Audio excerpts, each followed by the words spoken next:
గణపతయే నమః. వ్యాసాయ విష్ణురూపాయ వ్యాసరూపాయ విష్ణవే నమో వై బ్రహ్మనిధయే వాసిష్ఠాయ నమో నమః. జనమేజయుడి మనస్సుకి కాసింత ఉపశమనం కలిగింది. దేవీయజ్ఞం ఎలా చెయ్యాలో ఏమిటో వివరంగా తెలుసుకోవాలనుకున్నాడు. వ్యాసుణ్ణి అడిగాడు. వ్యాసమహర్షి, దేవీయజ్ఞం అంటే అంబామఖం అన్నావు. అది ఏమిటి, ఎలా చెయ్యాలి, నియమాలేమిటి, ఫలమేమిటి, ఇవన్నీ సవిస్తరంగా చెప్పు. నువ్వు సర్వజ్ఞుడివి కనుక నాకున్న మిగతా సందేహాలు కూడా నీ ముందుంచుతున్నాను. పనిలో పనిగా వాటిని కూడా తీర్చు. బ్రహ్మ విష్ణు మహేశ్వరులు త్రిమూర్తులని, సృష్టిస్థితిలయ్య కారకులని విన్నాను. వారు సగుణులా, నిర్గుణులా, స్వతంత్రులా, అస్వతంత్రులా, ముసలితనమూ మరణమూ వంటి ప్రాణిధర్మాలు, త్రివిధ దుఃఖాలు వారికి ఉన్నాయా, లేక సచ్చిదానందరూపులా? వినాలి అని కుతూహలంగా ఉంది. అలాగే అష్టదిక్పాలకులు ఇంద్రాదులున్నారని వింటున్నాం. వాళ్ల కథేమిటి, పుట్టుక ఏమిటి, కాలవసులా కాదా, నిద్రమెలకువా, హర్షమూ, శోకమూ వంటి లక్షణాలు వాళ్లకున్నాయా? మన శరీరాల్లాగానే వాళ్ల దేహాలు సప్తధాతువులతో ఏర్పడ్డాయా, లేక వేరే ద్రవ్యాలతోనా? వారి గుణాలు, వారి ఇంద్రియశక్తులు, వారి భోగాలు, వారి ఆయుర్దాయాలు, నివాసస్థానాలు, వైభవాలు అంటే ఐశ్వర్యం, ఇవన్నీ తెలుసుకోవాలి అనుకుంటున్నాను. నా జిజ్ఞాస తీర్పు. జనమేజయ, చాలా గడ్డు ప్రశ్నలు వేశావు. వీటికి సమాధానం చెప్పడం తేలికేమీ కాదు. అయినా నాకు తెలిసినంత మేర చెబుతాను, ఆలకించు. ఒకప్పుడు గంగాతీరంలో నారదమహర్షి దర్శనమయ్యింది. సాష్టాంగ నమస్కారం చేశాను. ఆ మెత్తటి ఇసుక తిన్నెలపై నన్నూ తన సరసన కూర్చోబెట్టుకున్నాడు. కుశల ప్రశ్నలయ్యాక నేనూ నీలాగే కొన్ని ప్రశ్నలు వేశాను.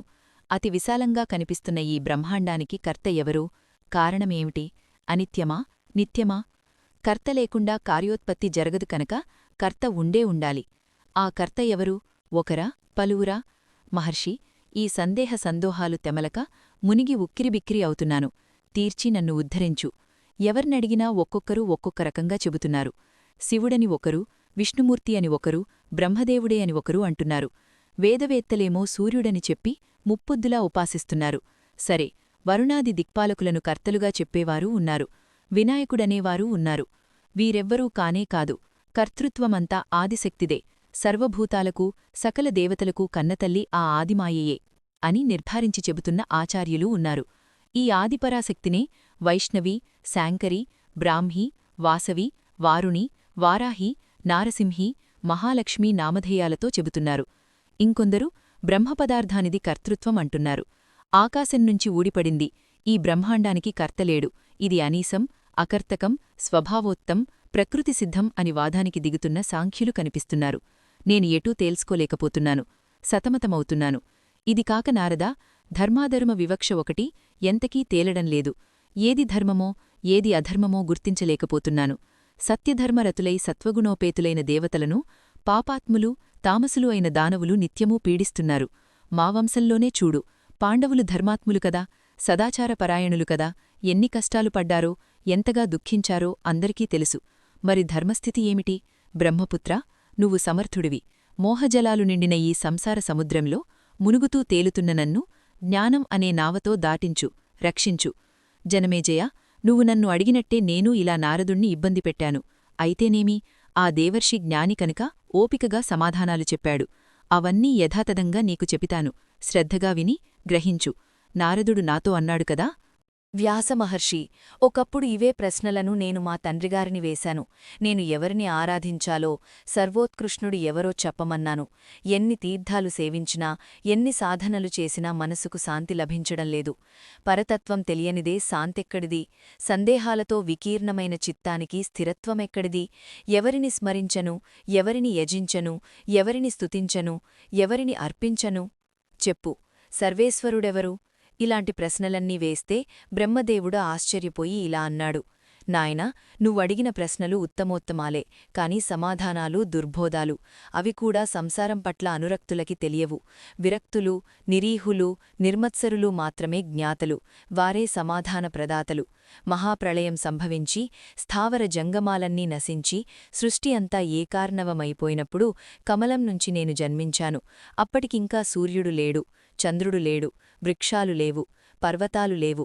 తామర పువ్వు దుద్దులో కూర్చొని ఉన్నాను. ఒంటరిగా ఆలోచించాను. అంతా జలమయమైపోయిన ఈ సమయంలో నేను ఎలా, ఎందుకు జన్మించాను, నాకు రక్షకుడెవరు, కర్త ఎవరు, సంహర్త ఎవరు, ఈ జలమంతా దేనిమీద ఆధారపడి ఉంది, భూమి అందామంటే అది ఎక్కడా కనిపించడమే లేదు. పోనీ నేను కూర్చున్న ఈ పంజకం సంగతేమిటి? యోగరూఢమైన పదం కదా, వ్యుత్పత్తి కుదిరి ఒక అర్థంలో స్థిరపడిన పదం. మరి పంకం, బురద ఏది? వెదుకుదాం, దీని మూలం పట్టుకుందాం అనిపించింది. బహుశా అక్కడ భూమి కూడా కనిపించవచ్చుననిపించింది.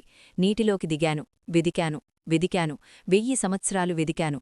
భూమి లేదు, మొదలూ లేదు, ఏదీ కనిపించలేదు. కాని ఆకాశంనుంచి తపహా పపహా అంటూ అశరీరవాణి ఒకటి వినిపించింది. అలాగేనని పద్మంలో కూర్చొని 1000 ఏళ్లు తపస్సు చేశాను. అప్పుడు అశరీరవాణి మళ్లీ వినిపించింది. సృజ అంది. ఎవరిని సృష్టించను, ఏం చెయ్యను? అగమ్యగోచరంగా ఉంది. విమూఢుడనై కూర్చున్నాను. అంతలోకే మధుకైటభులు అనే రాక్షసులిద్దరూ వచ్చారు. యుద్ధానికి రమ్మంటూ నన్ను భయపెట్టారు. అప్పుడు తామరపువ్వు కాడలోనుంచి కిందికి నీటిలోకి దిగాను. చాలా లోతుకి దిగాను. అక్కడొక పరమాద్భుతమైన శక్తిగల దివ్యపురుషుడు నాకు కనిపించాడు. ఆ పురుషోత్తముడు శుద్ధమైన నీలిమేఘవర్ణంతో, ఎంతో అందమైన కోమలమైన శరీరంతో, పీతాంబరాన్ని ధరించి, వనమాలతో అలంకరించబడి జగన్నాథుడిలా తేజోవంతంగా ఉన్నాడు. ఆయన చేతుల్లో శంఖం, చక్రం, గద, పద్మం మెరుస్తూ 4 భుజాలతో విశేషంగా దర్శనమిచ్చాడు. పాపాలను దూరం చేయగల పరమపావన స్వామి. ఇలాంటి శ్రీమహావిష్ణువు నాకు దర్శనభాగ్యం కలిగించాడు.